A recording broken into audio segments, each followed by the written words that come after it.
अभिवादन स्वीकार मित्रों। आज हम राष्ट्रीय ग्रामीण आजीविका मिशन के बारे में पढ़ेंगे।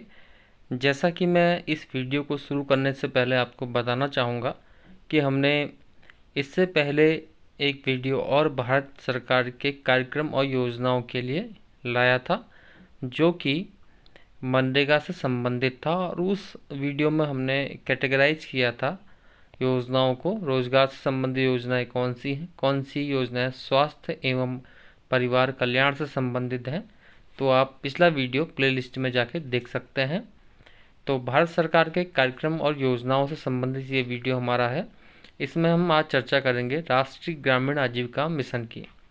तो प्रमुख योजनाएं एवं कार्यक्रम का यह दूसरा वीडियो है। इससे पहले के वीडियोज़ आप देखने के लिए लिंक को फॉलो कर सकते हैं। चलिए वीडियो की शुरुआत करते हैं। दीनदयाल अंत्योदय योजना NRLM ग्रामीण आजीविका मिशन 2011।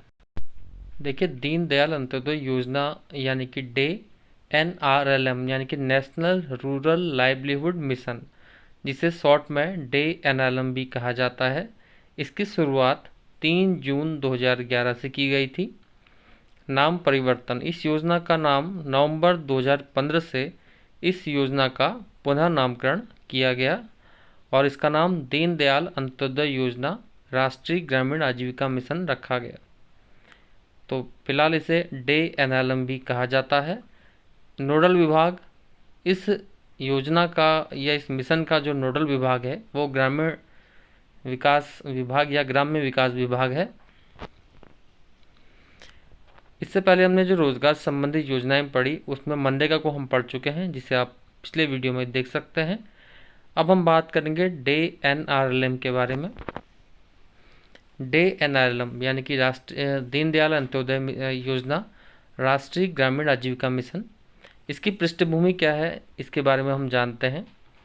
देश के ग्रामीण क्षेत्रों में गरीबी रेखा से नीचे रहने वाले BPL परिवारों को स्वरोजगार उन्मुख बनाने तथा उनके आयजनक गतिविधियों को बढ़ावा देने के उद्देश्य वर्ष 1999 से स्वर्ण जयंती ग्राम स्वरोजगार योजना, जिसे SGSY भी कहा जाता था, क्रियान्वित की जा रही थी। कालांतर में इसे और व्यवहारिक बनाते हुए इसे राष्ट्रीय ग्रामीण आजीविका मिशन के रूप में पुनर्गठित किया गया तथा पुनर्गठित स्वरूप में इसकी औपचारिक शुरुआत 3 जून 2011 को की गई। तो प्रश्न अक्सर पूछा जा सकता है कि NRLM योजना कब शुरू हुई, तो 3 जून 2011 इसका आंसर हो जाएगा। NRLM के उद्देश्यों पर हम चर्चा करते हैं। इस योजना का उद्देश्य महिला सशक्तिकरण एवं ग्रामीण गरीबी को कम करने हेतु ग्रामीण गरीब परिवारों को लाभकारी स्वरोजगार तथा कुशल मजदूरी रोजगार के अवसर उपलब्ध करवाना, जिससे उनकी आजीविका में सतत सुधार हो। यह राष्ट्रीय ग्रामीण आजीविका मिशन का एक उद्देश्य है। NRLM में लाभार्थी कौन कौन हो सकते हैं? इस योजना के तहत यह सुनिश्चित किया जाएगा कि प्रत्येक ग्रामीण गरीब परिवार की कम से कम एक महिला सदस्य को समयबद्ध तरीके से स्वयं सहायता समूह यानी कि SHG के अंतर्गत लाया जाए। समाज के असुरक्षित वर्गों तक पहुंच सुनिश्चित करने के लिए इस योजना के कुल व्यक्तिगत लाभार्थियों में 50% अनुसूचित जाति या अनुसूचित जनजाति, 15% अल्पसंख्यक तथा 3% शारीरिक रूप से अक्षम लोगों को शामिल किए जाने का प्रावधान किया गया है। इसके अंतर्गत महिला होने वाले, मानव तस्करी के शिकार, कमजोर जनजाति समूह, विकलांग और बंधुआ मजदूरी के पीड़ित व्यक्तियों पर विशेष ध्यान दिया गया है। वित्तीय यानी कि फाइनेंसिंग इस योजना को कौन करता है? NRLM जो है एक केंद्र प्रायोजित योजना है। इस कार्यक्रम का वित्तीयन केंद्र एवं राज्यों द्वारा 75:25 यानी कि 75% जो है इसमें वित्तीयन सेंट्रल गवर्नमेंट और 25% यानी कि 25% स्टेट गवर्नमेंट इसको फाइनेंस करेगी के अनुपात सिक्किम और सहित उत्तर पूर्वी राज्यों हेतु यह अनुपात 90 और 10 का, यानी कि सिक्किम और उत्तर पूर्वी राज्यों के लिए केंद्रांश 90% और राज्यांश 10% इसमें होगा तथा जो केंद्र शासित प्रदेश हैं के लिए पूर्णतः केंद्र समर्पित में किया जाता है। यानी कि केंद्र सरकार जो है केंद्र शासित प्रदेशों में 100% फाइनेंसिंग इस योजना को करती है। चलिए बढ़ते हैं आगे। कार्यप्रणाली यानी कि योजना की कार्यप्रणाली क्या है, किस प्रकार से योजना कार्य करती है।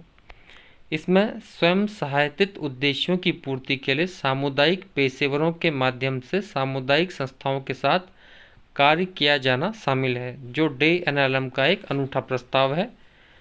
स्वयं सहायता संस्थानों और बैंकों के वित्तीय संसाधनों तक पहुंच के माध्यम से अन्य सुविधाओं के साथ साथ प्रत्येक ग्रामीण गरीब परिवार से एक महिला सदस्य को स्वयं सहायता समूह में शामिल कर उनका प्रशिक्षण और क्षमता निर्माण, उनकी सूक्ष्म आजीविका योजनाओं को सुविधाजनक बनाना व उन्हें सार्वभौमिक सामाजिक भागीदारी के माध्यम से आजीविका योजनाओं को लागू करने में सक्षम बनाना है।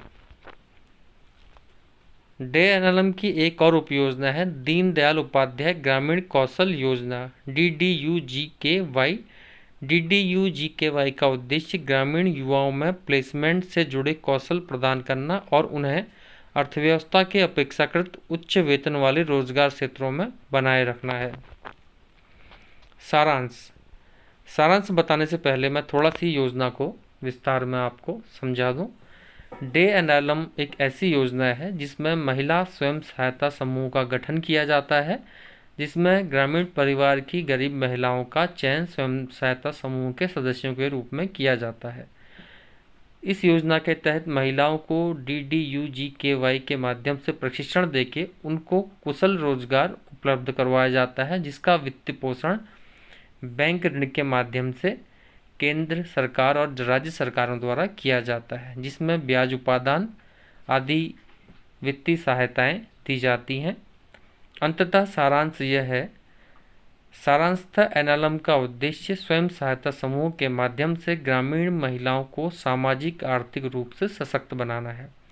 और स्मरणीय तथ्य जो इसके बारे में है, ये इसके अतिरिक्त जो स्मरणीय तथ्य है, इसके अतिरिक्त सभी जो हमने DNLM के बारे में बताया, ये हमेशा के लिए आपका एक स्थायी नॉलेज रहेगा। इसमें एक डायनामिक पोर्शन ये है, यानी कि बदलने वाला जो करंट अफेयर है, इसका वित्त पोषण किस वर्ष में कितना किया जाता है। तो 2023-24 के बजट के तहत राष्ट्रीय ग्रामीण आजीविका मिशन NRLM के लिए कुल आवंटन 13,336 रुपये से बढ़ा 36 करोड़ रुपये से बढ़ाकर 14,129 करोड़ रुपये कर दिया गया है। ये हमने जो 13,336 रुपये लिखा है, ये करोड़ रुपये है। इतने करोड़ से 22-23 में 13,336 की अपेक्षा 23-24 में 14,129 करोड़ रुपये इसका बजट 23-24 के बजट में किया गया है। तो फिलहाल इस वीडियो में हमने NRLM को पढ़ा। अगले वीडियो में हम रोजगार से संबंधित अन्य योजनाओं को पढ़ेंगे। फिलहाल इस वीडियो में इतना ही, और बाकी इस प्लेलिस्ट से आप जुड़े रहिए। इसमें हम भारत सरकार के जितने भी कार्यक्रम और योजनाएं हैं जो परीक्षा की दृष्टि से महत्वपूर्ण है, उनको लाएंगे, और आप चाहें तो स्क्रीनशॉट लेके नोट्स भी बना सकते हैं। फिलहाल इस वीडियो में इतना ही। बहुत बहुत धन्यवाद।